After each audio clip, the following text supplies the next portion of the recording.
നമസ്കാരം. ഞാൻ നിങ്ങളുടെ സ്വന്തം ശരവൺ മഹേശ്വർ. സ്പാർക്ക് മീഡിയ അവതരിപ്പിക്കുന്ന കാലമേ പാർവതിയോട് പറയൂ എന്ന 101 കവിതകളടങ്ങിയ സമാഹാരത്തിലെ ഒരു കവിതയെക്കുറിച്ചിട്ടാണ് ഞാൻ ഇപ്പോൾ നിങ്ങളോട് പറയാൻ ഉദ്ദേശിക്കുന്നത്. കാലാന്തരം. ദുഃഖങ്ങളും സുഖങ്ങളും ചേർന്നതാണല്ലോ ജീവിതം. സുഖദുഃഖ സമ്മിശ്രമാവണം ജീവിതം എന്നാണ് പ്രമാണം. ചിലർക്ക് കൂടുതൽ ദുഃഖങ്ങൾ, ചിലർക്ക് കൂടുതൽ സുഖങ്ങൾ, ചിലർക്ക് സുഖവും അറിയില്ല ദുഃഖവും അറിയില്ല എന്നൊരവസ്ഥ. ഈ കവിതയ്ക്ക് ആധാരമായത് എത്രയോ വർഷങ്ങൾക്ക് മുമ്പ് മെഡിക്കൽ കോളേജിലെ ഒരു വാർഡിൽ ഞാൻ എൻ്റെ ഒരു സുഹൃത്തിനെ അന്വേഷിച്ച് പോവുകയുണ്ടായി. അപ്പോൾ അവിടുത്തെ സുഗന്ധവും ദുർഗന്ധവും, അവിടുത്തെ ആളുകളുടെ മാനസിക പ്രയാസങ്ങളും മനോവ്യാപാരങ്ങളും, ജീവിക്കാനുള്ള ത്വരയും, ജീവിതം എന്താണ് എങ്ങനെയാണ് എന്ന് ചിന്തിക്കുകയും എങ്ങനെ മുന്നോട്ട് പോകും എന്ന് ചിന്തിക്കുന്നവരും ഒക്കെ ധാരാളം. അഹങ്കാരം തലയ്ക്ക് പിടിച്ച് ഈ ലോകം തലകുത്തി വയ്ക്കാൻ പറ്റുമോ എന്ന് ചിന്തിക്കുന്ന ചിലർ. അവരവിടുത്തെ ക്യാൻസർ പേഷ്യൻസ് കിടത്തിയിരിക്കുന്ന ആ ഹാളിൽ ഒരു തവണ കയറി ഇറങ്ങിയാൽ തീർന്നു അഹങ്കാരമെല്ലാം.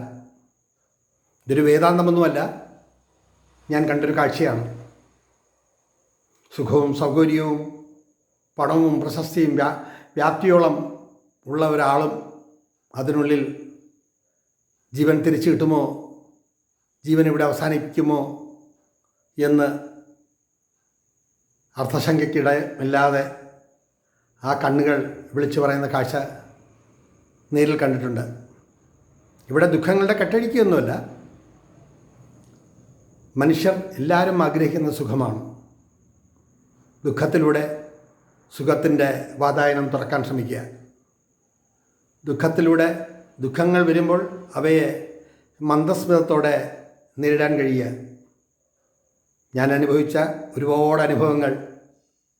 ഇപ്പോൾ ചെറിയ ചെറിയ ദുഃഖങ്ങൾ കണ്ടാൽ മന്ദസ്മിതം തൂകാൻ എനിക്ക് കഴിയും. പക്ഷെ അത് താങ്ങാനുള്ള ഒരു മനസ്സിന്,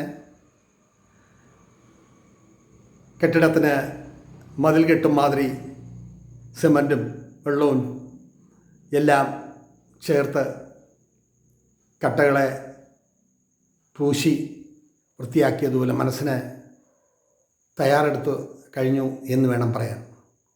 അപ്പോൾ ജീവിതത്തെ നേരിടാനുള്ളൊരു മനസ്സ്, ജീവിതം എങ്ങോട്ട് കൊണ്ടുപോകണം എന്ന് ചിന്തിക്കുമ്പോൾ നമ്മുടെ കഴിഞ്ഞ കാലവും നമ്മുടെ പ്രതാപകാലവും ഒക്കെ നമ്മൾ ചിന്തിക്കുക. ഇപ്പോൾ സന്തോഷം വരുമ്പോൾ അമിതമായി സന്തോഷിക്കാതെയും, ദുഃഖം വരുമ്പോൾ അമിതമായി ദുഃഖിക്കാതെയും നമ്മുടെ മനസ്സിനെ നിയന്ത്രിക്കാൻ കഴിഞ്ഞാൽ ജീവിതം സുഖകരം എന്നാണ് എനിക്ക് തോന്നിയിട്ടുള്ളത്. കാലാന്തരം എന്ന ഈ കവിതയിലെ ചില വരികൾ ഞാൻ നിങ്ങളെ പാടിക്കേൾപ്പിക്കാം. പഞ്ചേന്ദ്രിയങ്ങളിൽ പഞ്ചാരിമേളം കേൾക്കുന്നു, പഞ്ചേന്ദ്രിയങ്ങളിൽ പഞ്ചാരിമേളം കേൾക്കുന്നു, പാദങ്ങളിൽ ശൃംഗാരത്തിൻ്റെ തുടുപ്പുകൾ പ്രതിധ്വനിക്കുന്നു. പഞ്ചേന്ദ്രിയങ്ങളിൽ പഞ്ചാരിമേളം കേൾക്കുന്നു, പാദങ്ങളിൽ ശൃംഗാരത്തിൻ്റെ തുടുപ്പുകൾ പ്രതിധ്വനിക്കുന്നു. സുഖത്തിൻ്റെ സുഗന്ധമുള്ളിൽ പെടുമ്പോൾ അവാച്യമായ അനുഭൂതി. സുഖത്തിൻ്റെ സുഗന്ധമുള്ളിൽ പെടുമ്പോൾ അവാച്യമായ അനുഭൂതി. പഞ്ചേന്ദ്രിയങ്ങളിൽ പഞ്ചാരിമേളം കേൾക്കുന്നു, പാദങ്ങളിൽ ശൃംഗാരത്തിൻ്റെ തുടുപ്പുകൾ പ്രതിധ്വനിക്കുന്നു.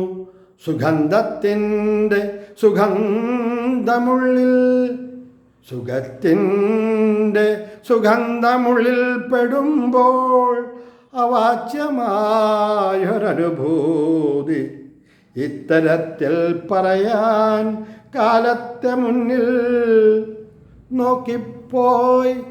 ഇത്തരത്തിൽ പറയാൻ കാലത്തിനു മുന്നിൽ നോക്കിപ്പോയി. പഞ്ചേന്ദ്രിയങ്ങളിൽ പഞ്ചാരിമേളം കേൾക്കുന്നു. പഞ്ചേന്ദ്രിയങ്ങളിൽ പഞ്ചാരിമേളം കേൾക്കുന്നു. തുടർന്നുള്ള വരികളും അതിൻ്റെ ദൃശ്യങ്ങളും സംഗീതവും എല്ലാം നിങ്ങൾ കേട്ട് ആസ്വദിക്കുമല്ലോ. ഇവിടെ ചുരുക്കട്ടെ എൻ്റെ വാക്കുകൾ. നന്ദി, നമസ്കാരം.